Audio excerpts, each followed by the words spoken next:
So here we are in front of the Democratic National Headquarters. Hi, Becca. How you doing, Becca? I'm just with the DNC upstairs. With the DNC? Yes. All right. Well, this is going to be a service to the DNC. DNC? Okay. And this is for Debbie Wasserman Schultz. Perfect. You guys have been served. Okay. Thank you so much. We'll see you in court. Guys, thank you so much for everything. Have a great day. Thank you. That was probably the most gratifying thing I've ever done. You ever done?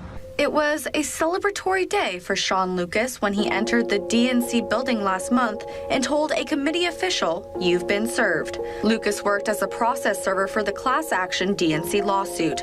The lawsuit was filed against both the committee and former DNC chairwoman Debbie Wasserman Schultz for allegedly committing acts of fraud after leaked emails revealed the DNC showed favoritism towards Hillary Clinton over Bernie Sanders. After serving the papers, Lucas told an independent filmmaker who captured the whole thing on video that although Schultz refused to meet with him, democracy was served. Yeah, they wouldn't give us any of the head honchos, which I kind of had a feeling wasn't going to happen. But we did make contact with somebody from the Democratic National Committee's office, and they've been served.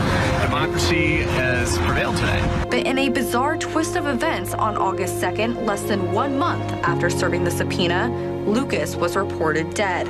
Police are not releasing the cause of death at this time and are not commenting on speculation that Lucas was murdered. His unusual and sudden death is fueling speculation about the recent death of Seth Conrad Rich. Rich, a DNC employee, was working on several committee cases involving voter and election fraud before he was murdered by gunshots. He was also set to testify in the FBI's email investigation of Hillary Clinton before he was killed. Authorities have ruled his death as a robbery gone wrong, but police records indicate nothing was stolen from Rich, even though he had a cell phone, cash, and a watch on him at the time of the incident.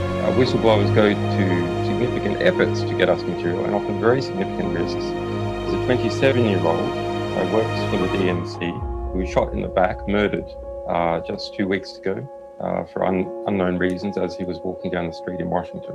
So that was just a robbery, I believe, wasn't it?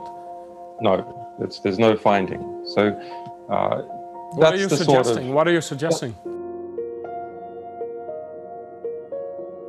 I'm suggesting that our sources take risks and they become concerned to see things occurring like that. But was he one of your sources then? I mean, We don't comment on who our sources but are. why make the suggestion about a young guy being shot in the streets of Washington?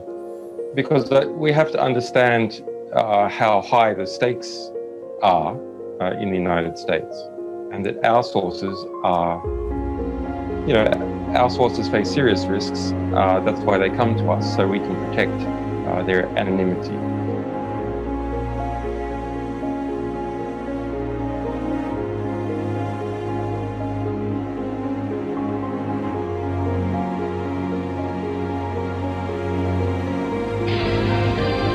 I have to start tonight on a personal note about something that happened last week. Now, I was asked by the family of the DNC staffer that was killed in July to pull back covering the story of the death because their son and their family was hurting.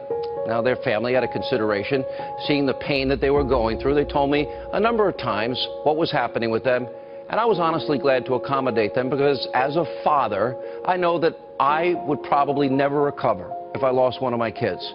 I honestly don't think it's possible. I cannot imagine the pain this family has gone through. Now, out of respect for the family's wishes, well, I decided, for the time being, not to discuss it unless there are further developments. But I also promised you, my audience, my loyal audience, that I will not stop investigating, I will not stop asking questions, and at a very high level. The bottom line here is the family wants the truth, and I think the country deserves the truth because this impacts so much of what the narrative in this country is now about, which is the left and their conspiracy theory.